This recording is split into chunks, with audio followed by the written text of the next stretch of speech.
지금은 여러분 알다시피 절기상으로 사순절인데 이제 사순절의 어떤 절정으로 그렇게 향하고 있습니다. 다음 주 한 주 지나고 다음 주 주일은 종료주일이고요. 그 다음이 이제 고난주간이 되겠습니다. 그래서 이제 이 절기에 맞춰서 사순절에 관한 예수님의 십자가에 대한 말씀을 여러분과 나누고 있습니다. 기독교에는 말이죠, 그 고백하는 것이 두 가지가 있습니다. 기독교에 고백이 두 가지 고백이 있는데 하나는 그 고해성사라는 겁니다. 고해성사는 이제 가톨릭에서 그 전통을 이어받고 하고 있죠. 이 고해라고 하는 것은 그 한자 말로 풀이를 하면 풀어서 알려드린다는 거예요. 그 말은 뭐냐면 자기 죄에 대해서 신부에게 가서 상세히 얘기해 주는 것이 고해성사입니다. 가톨릭 그 규칙에 의하면 성도들은 정규적으로 신부에게 가서 죄를 고해해야 됩니다. 고해성사해야 됩니다. 그 원칙이 뭐냐면 신부가 그 성도들의 죄의 고백을 들었을 때 그거를 남에게 발설을 하면 안 됩니다. 그 confidentiality라 그러는데 그걸 꼭 지켜줘야 돼요. 근데 얼마 전에 신문을 보니까 불란서의 어느 신부가 말이죠. 그걸 그 규칙을 어기고 일평생 자기가 고해받은 내용을 무명으로 또 거기 고해한 사람들도 다 무명으로 해서 책을 냈어요. 그래가지고 그 가톨릭계에서 많은 비판을 받고 그거에 대해서 신학적인 논쟁이 많이 벌어졌던 것을 제가 얼마 전에 읽었어요. 근데 개신교는 그렇게 목사나 신부에게 가서 고해성사하는 것을 인정하지 않습니다. 그러면 우리는 여러분들에게 더 성숙한 것을 요구해요. 뭔지 아세요? 여러분? 그거는 여러분 스스로 죄를 졌을 때 예수님에게 직접 고해하라는 겁니다. 그죠? 알 수가 없죠?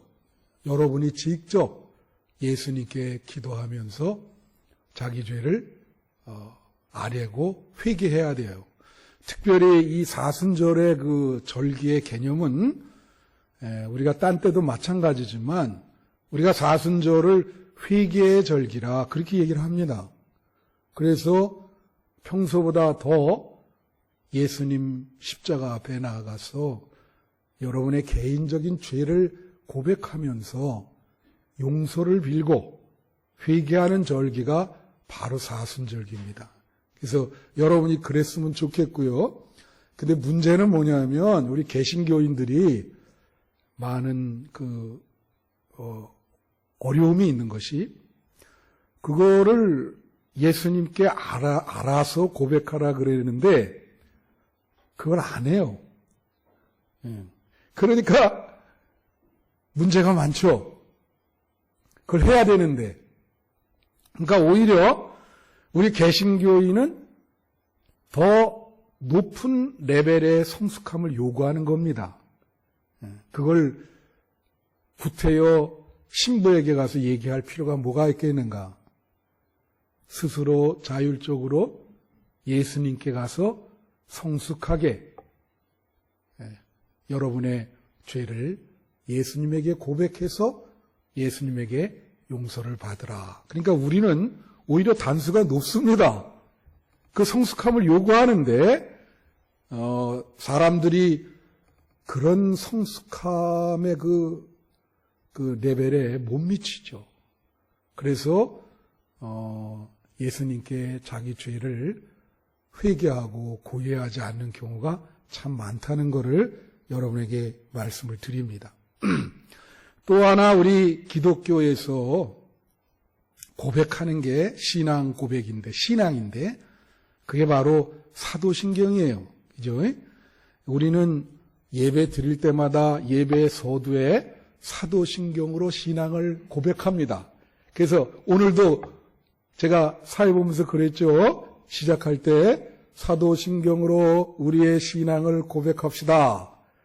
그게 우리의 신앙 고백이요. 그래서 만약에 여러분들이 이 시간 예배를 드릴 때 여러분의 신앙을 고백하지 않는다면 이 예배는 소용이 없습니다. 예.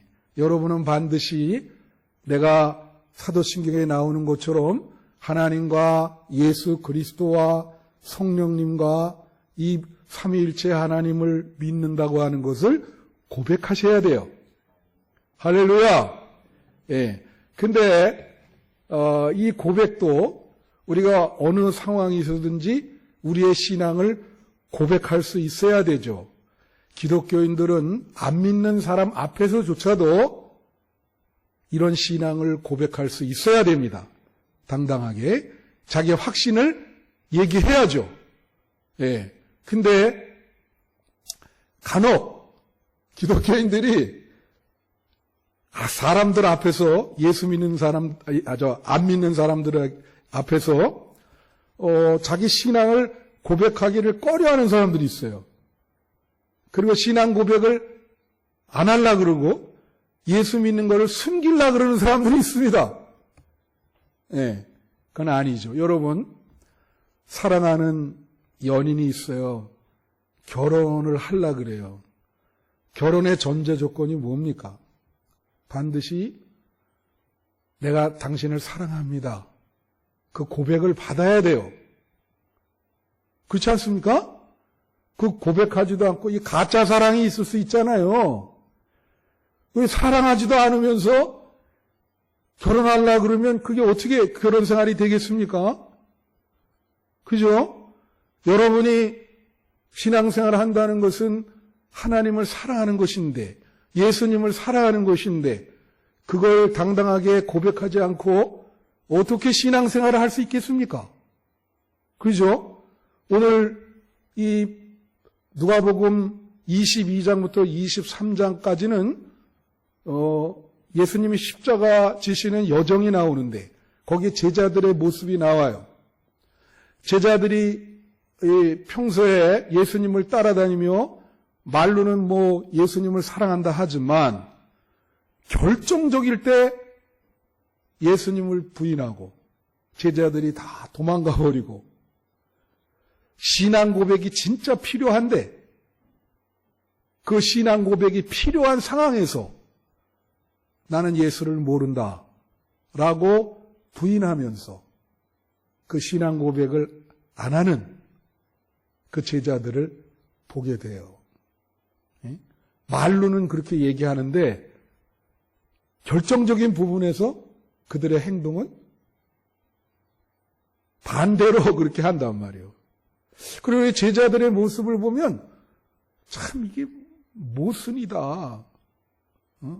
그렇게 몇 년 동안 따라다니면서 어떻게 결정적일 때 저렇게 예수님을 배신하고 저주하면서까지 그렇게 예수님을 부인하고 심지어 돈을 받고 파는가.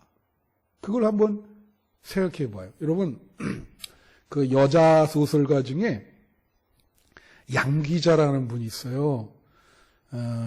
이분의 그 특징이 뭐냐면 주로 여성의 일생에 대해서 소설을 쓰는데 그 23년 동안 말이에요.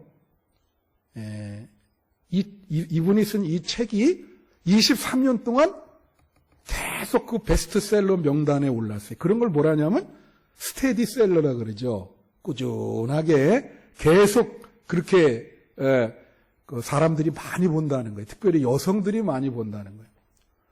근데 이분은 그 책 제목이 뭐냐면 소설책 제목이 모순이라고 하는 책입니다. 모순. 우리 이제 여자분들, 뭐 남자분들도 있지만 한번 사서 읽어보세요.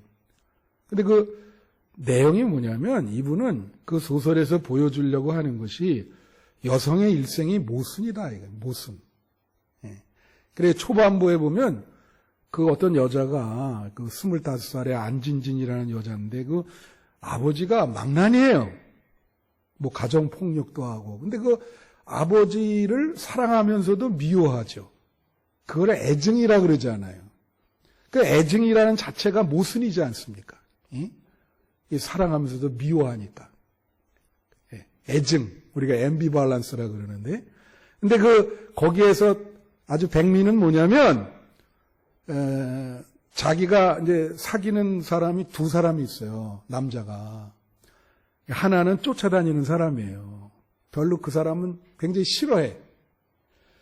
또 한 사람은 이제 그래도 좀 좋아하는 사람인데, 막상 결혼할 때는 그 좋아하는 사람과 결혼을 안 하고 자기가 원치 않은 그런 남자와 결혼을 합니다. 그런데 그 이유는 그 남자랑 결혼하면 미래가 좀 안정적이고 잘 살 수 있다고 하는 판단 아래 사랑하는 사람은 그만두고 그 사람과 결혼하는 거예요. 모순이죠, 모순. 그죠? 마음에 있는 사랑은 안 하고 싫어하는데 결혼한단 말이에요. 지금 제자들의 모습이 그거죠. 예수님을 따라다니면서 사랑한다 그러는데 결정적일 때 예수님을 저주하고 행동으로 다 도망가 버리잖아요. 우리의 신앙이 바로 이렇습니다. 여러분의 신앙이나 나나 이런 모순적인 신앙을 갖고 있어요. 말로는 예수님을 쫓는다 하지만 우리 행동으로 보여주는 거는 아니에요. 그게 말로만 부인하는 게 부인이 아니라 몸으로 부인을 하죠. 우리 몸으로 부인한단 말이에요. 여러분, 신앙을 고백한다는 거의 반대는 예수님을 부인하는 거거든요. 예수 믿는 거를 부인하는 거. 그 예수 믿는 거를 어떻게 부인하냐? 우리 몸으로 부인하는 거예요. 우리의 행동으로 부인을 해. 제자들이 바로 그런 거예요. 그런데 오늘 그 본문에 보면요. 의외의 사람이, 그러니까 제자들은 그 사랑한다, 쫓는다 하는 사람들은 다 도망가고 의외의 사람이 의외의 장소에서 의외의 신앙 고백을 해요. 놀랍죠? 십자가상에 강도가 양옆에 2명 있었거든요. 근데 그 중에 한 명이 그 십자가상에서 사실은 처음 예수를 만난 거거든요, 그게. 그런데 그 순간에 사도신경을 고백해. 그 내용이 사도신경과 유사해요. 그분이 신앙 고백한 내용이. 그러니까 구원을 받게 돼요. 참 놀라운 거죠. 그죠? 여러분, 사람은 믿음을 잘 알 수가 없습니다. 저가 여러분의 목사지만은요, 사실은 여러분의 믿음의 그 분량을 잘 몰라요. 그 믿음이라는 게 참 의외성이 있는 거거든요, 그게. 겉으로 봐서는 잘 모른다. 근데 오늘 그 23장에 보면, 이 강도 말고, 또 예수님에 대해서 신앙 고백을 하는 분이 한 분 더 있어요. 그건 참 놀랍게도 제자들이 아닙니다. 전혀 상관이 없는 사람들. 성경을 깊이 연구해 보면 그렇죠. 그게 누구냐면 누가복음 23장 47절에 나오죠. 한번 비춰주시면 백부장에 나오거든요. 여기 백부장이 뭐라고 고백을 하냐면 백부장이 그 된 일을 보고 하나님께 영광을 돌려 이는 정령 의인이었도다. 그 얘기예요. 자, 여러분, 그 귀절에 집중하세요. 백부장은 로마 군인인데 100명을 이끄는 군인 100명의 책임자가 백부장이에요. 이 사람 뭐냐? 지금 이 3명의 십자가형을 책임진 사람이에요. 그래서 병사들을 시켜서 십자가형을 시행을 했어요. 근데 이제 가운데 그 예수님이 돌아가시는 모습을 본 거예요. 그걸 보고 짤막한 한마디, 거기에 그 한마디 속에 길 필요가 없어요. 그 한마디 속에 하나님과 예수님에 대한 신앙 고백이 들어있습니다. 놀랍게도. 뭐라 그러죠? 하나님께 영광 돌리며. 이 사람 이방인이거든요. 이교도거든요. 하나님께 영광 돌리며. 이 사람은 인간의 삶이 하나님께 영광 돌리는 삶이어야 한다고 생각한 거예요. 할렐루야. 그렇게 생각한 거예요. 그래서 하나님께 영광 돌리고, 그 다음에 뭐예요? 이 사람은 정말 의인이었다. 의인은 뭐예요? 죄가 없다는 거예요. 어? 여러분, 예수님이 십자가에 죄 없이 달려 돌아가신 거 아시죠? 그게 기독론입니다. 죄 없이 십자가를 지셨다. 그걸 고백하고 있어요, 지금. 이 사람은 의인으로서 십자가를 지셨다. 한마디로 딱 이방인이 신앙 고백을 이 순간에 하고 있잖아요. 사실 위험하거든요. 근데 고백을 해. 여러분, 이게 참 대단한 겁니다. 예? 그래서 오늘 본문의 이 강도가 이제 이 23장에 나오는 두 번째 의외의 신앙 고백인데, 이 강도는 이 백부장보다도 더 자세히 사도신경에 나오는 내용과 거의 비슷하게 그 짤막한 대화 속에서 예수님께 신앙을 고백하고 있어요. 놀라운 일이죠. 여러분, 이 골고다 언덕에는요, 십자가가 하나만 있는 게 아닙니다. 십자가가 3개가 있었어요. 여러분 잘 생각해야 돼요. 그리고 제가 새벽 기도 시간에 말씀드렸지만 이 십자가가 기독교의 상징 아닙니까? 근데 여러분이 그걸 보고 무슨 생각하세요? 이 십자가라고 하는 거는 로마 시대에 흉악범을 사형시키는 제도입니다. 지금까지 사형시키는 제도 중에서 제일 극악한 거예요. 고통을 최고로 주는 그런 사형제도죠. 우리나라는 범죄를 했을 때 사형을 받잖아요. 그럼 옛날에는 어떻게 사형시켰죠? 교수형. 대부분 교수형이에요. 목을 이렇게 달아서 밑으로 내리는 교수형을 시켰다고요. 지금은 사형제도를 유보했어요. 그래서 사형을 판결을 때리긴 때리지만서도 시행은 안 합니다. 그게 안 좋다 그래서 이 십자가형이라는 거는 그거는 그때 흉악범에게 주는 거예요. 근데 3개가 있었어요. 가운데는 예수님의 대속의 십자가죠. 그거는 우리 죄를 위해서 대신 형벌을 받는 십자가고, 그죠? 그리고 여기 하나는 그거는 그 친구도 흉악범인데, 그거는 우리가 정의의 십자가라 그래요. 왜 정의의 십자가라 그러냐?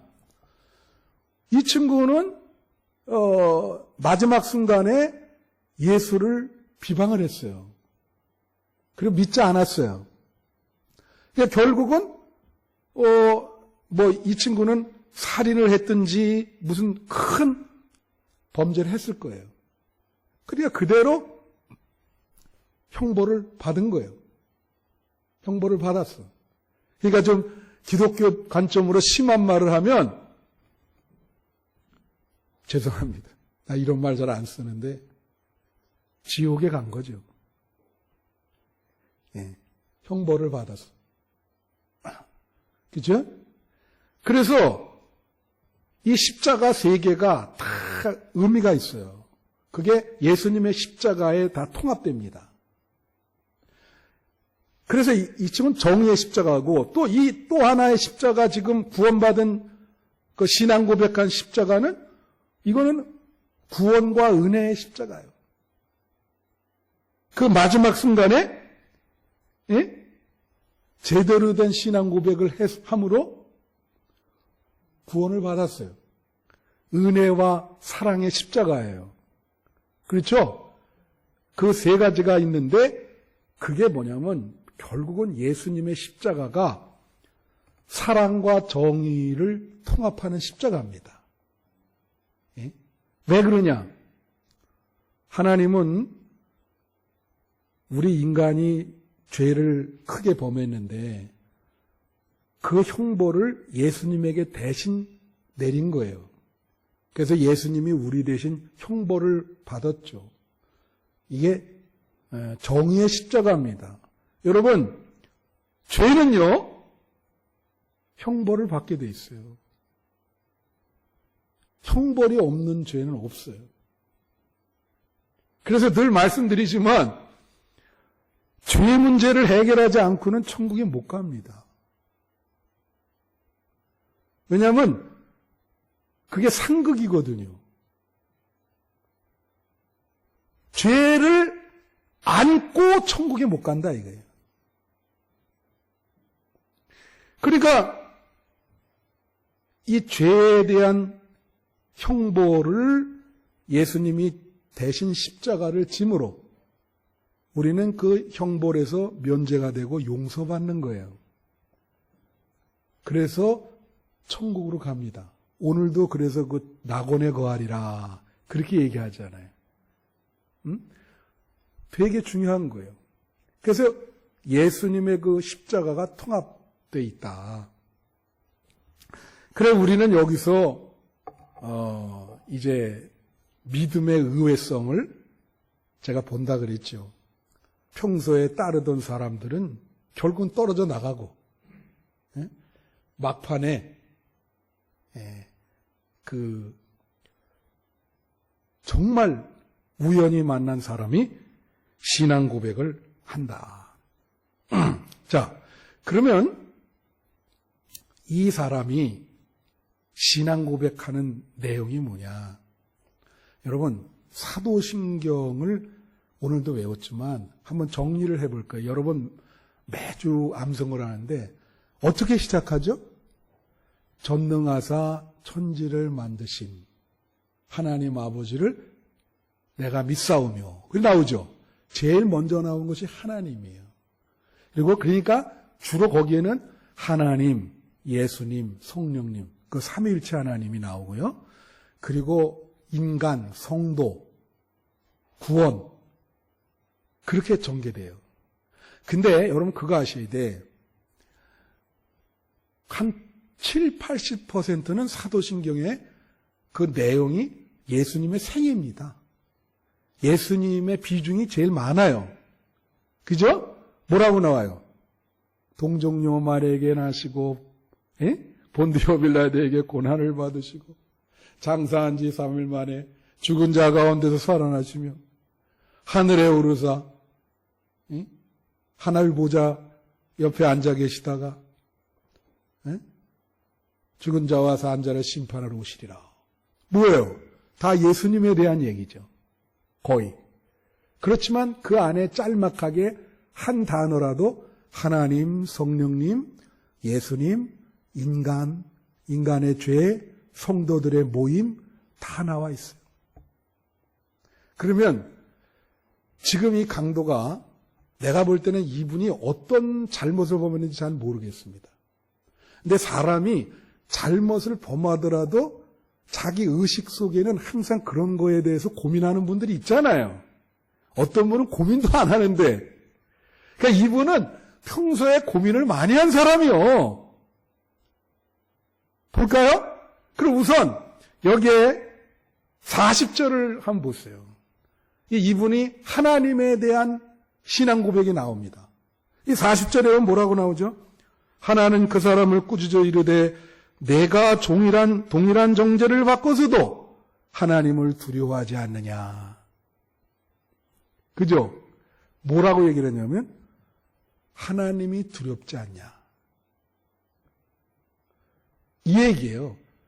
너와 나는 정말 그 인간으로서는 정말 할 수 없는 그런 죄를 졌어. 그럼 너 하나님 두렵지 않냐? 마지막까지 이렇게 하는 모습이. 그러지 않아요? 그러니까 이분은 평소에 하나님을 두려워하는 거예요. 무슨 죄를 졌는지 모르지만.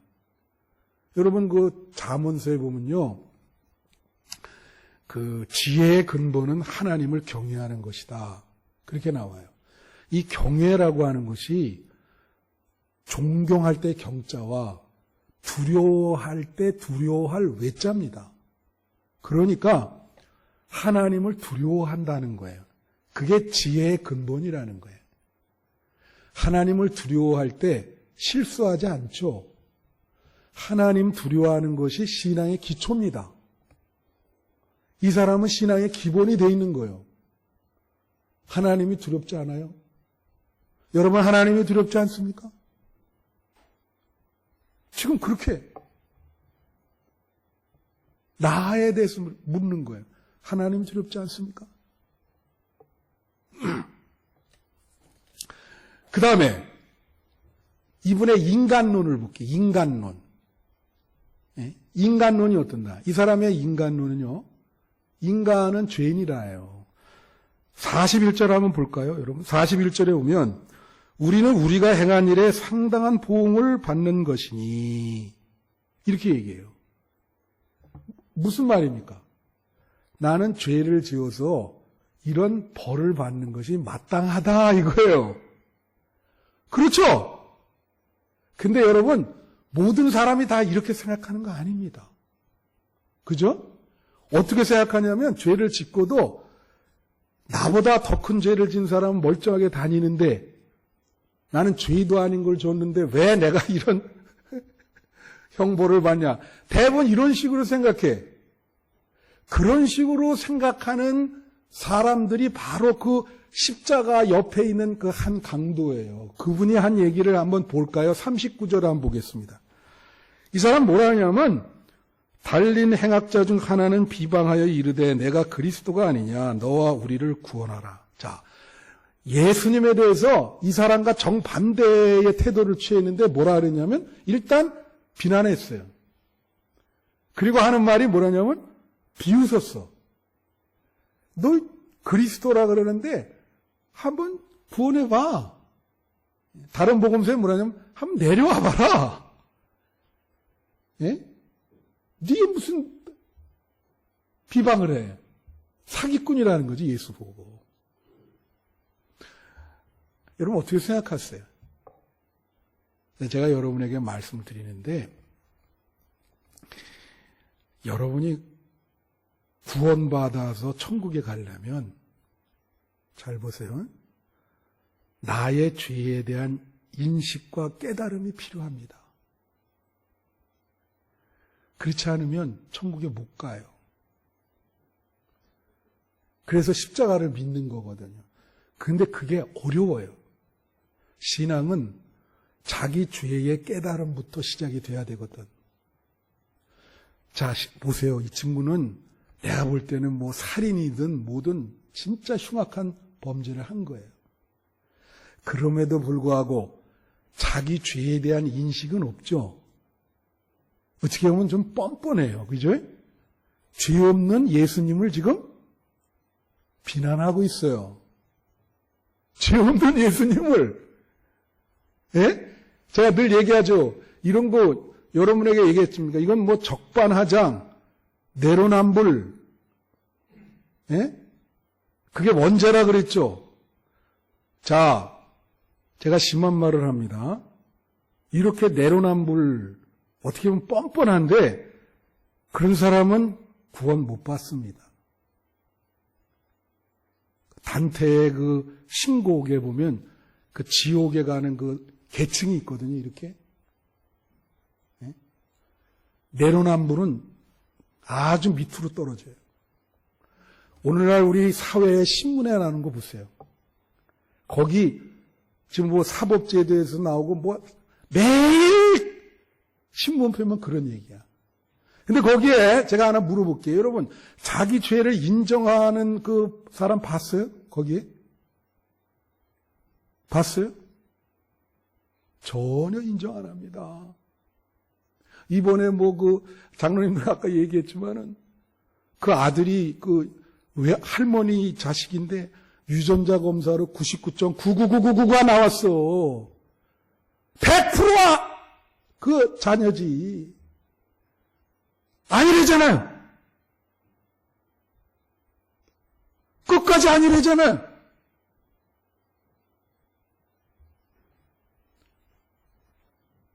제 얘기 틀립니까? 저도 마찬가지요. 사람이 말이요, 자기 죄를 깊이 있게 다뤄야 되는데 이상하게 남의 죄만 쏙쏙 들어와. 예수님 죄 없는데 지금 예수님을 죄인이라 그러면서 막 비방하면서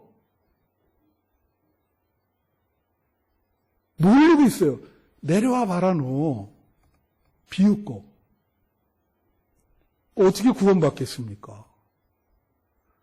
이제 이 사회의 내로남불, 자기는 죄를 진 적 한 번도 없고 남들은 심각한 범죄를 한 사람들이라고 하는 사람들은 구원 못 받습니다. 받을 수가 없어요.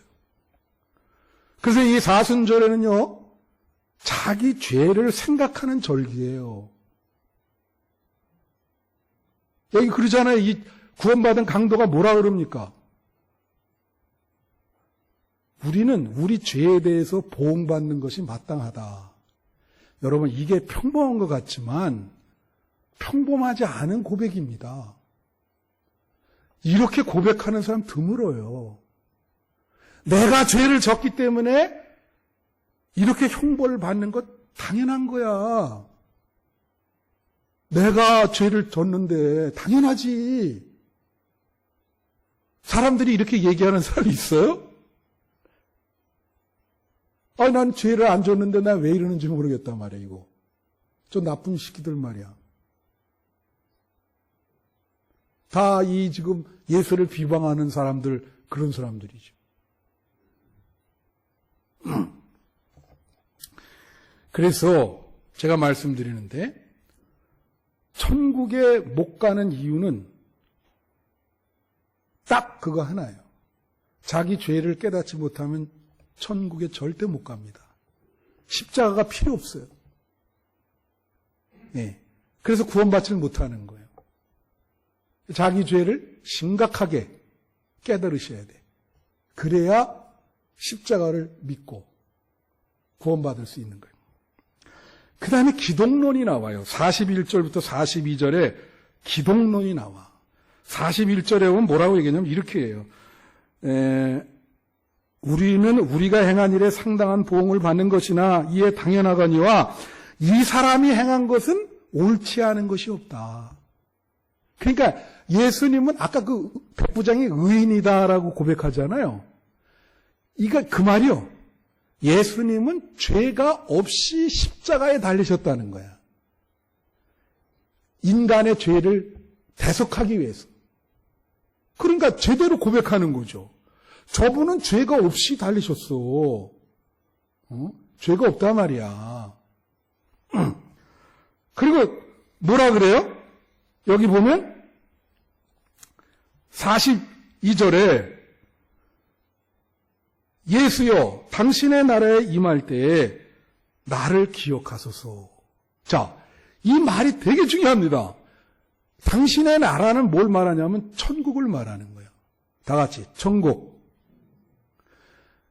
천국 가실 때 나를 기억해달라. 이 말은 같이 가게 해달라는 거예요. 그럼 이분의 이 말 속에는 뭐가 있냐면요. 예수님의 십자가를 통해서만 천국 간다는 믿음이 있는 거예요. 그러죠? 그러니까 예수님이 그거에 대해서 그래, 너는 지금 나와 함께 낙원에 거하리라. 얘기를 하잖아요. 제대로 신앙을 고백하잖아요.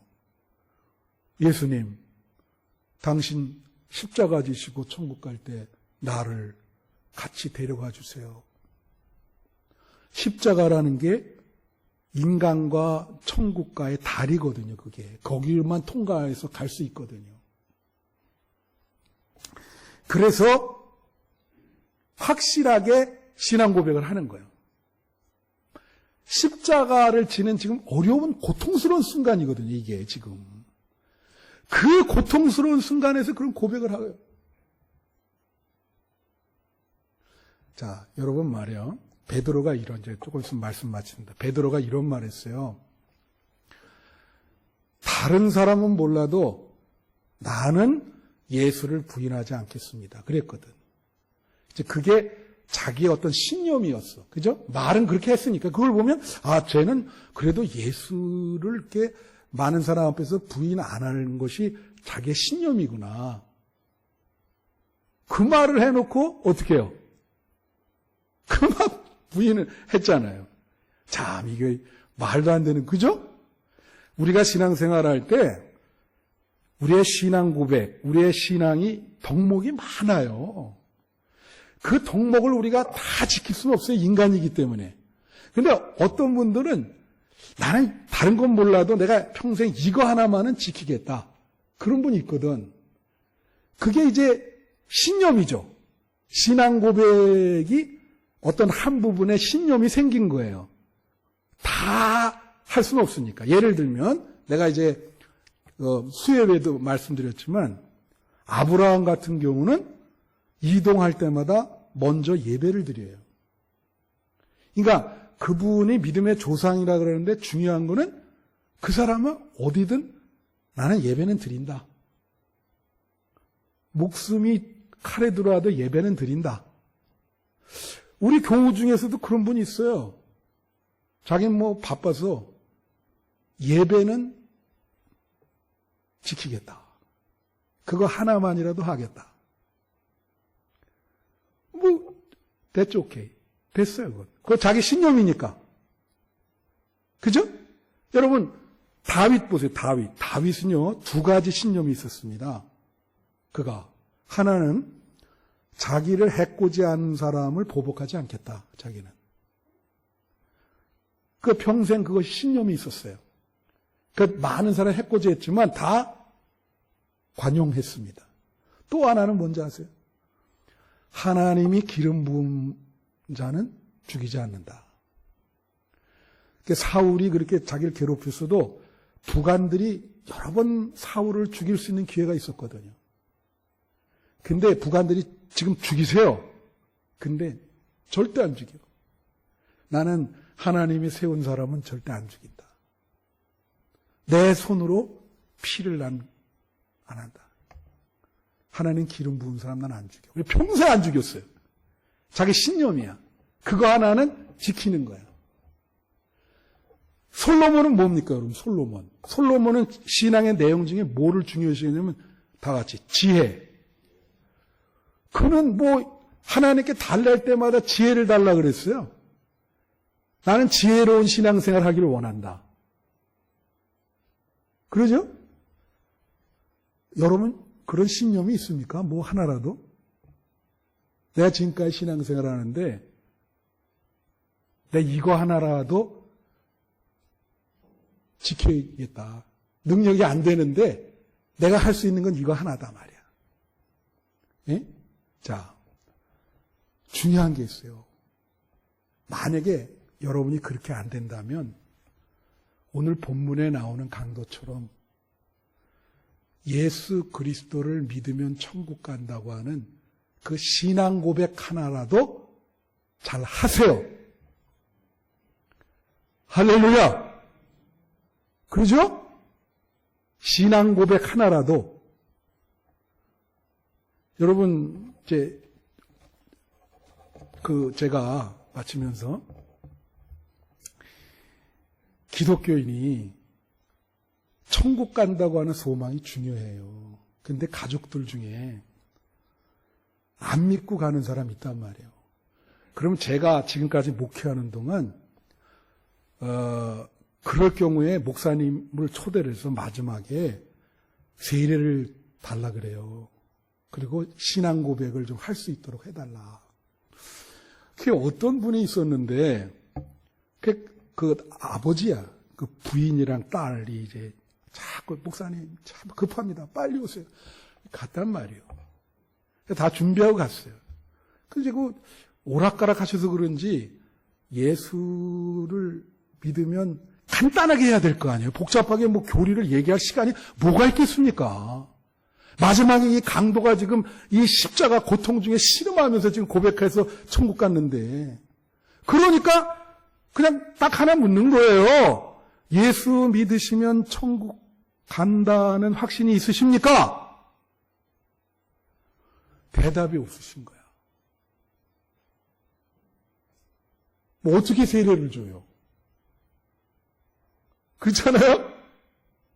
신앙 고백이 없는데. 그래서 못 드렸어. 세례를 못 드렸어.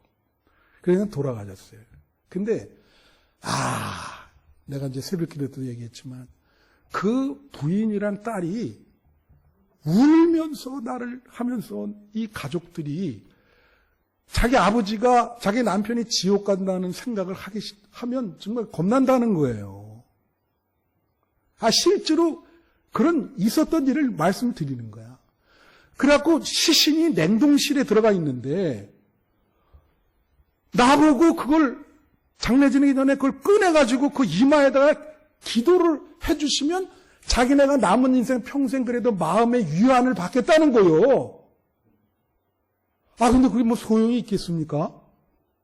가족들이 그렇게 얘기를 하니까 아주 이 바지처럼 무너지고 목사님 한 번만 원래 그거 못하게 돼 있거든요.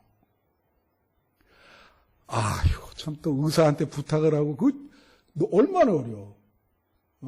난 또 겁이 많아가지고 이게 뭐 그 냉동실에 들어가서 그럴 때 진짜 이걸 빼니까 나오더라고요.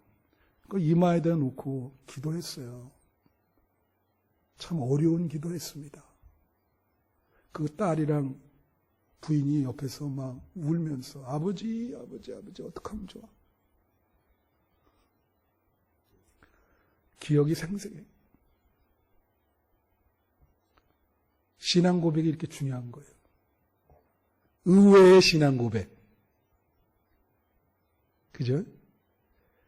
저 사람 안 믿는 것 같은데 의외의 신앙 고백을 한단 말이에요. 여러분, 어떤 상황에서도 예수를 부인하지 않는 여러분 되시기를 축원해요. 그거 하나만이라도 평생 지키시기를 바랍니다.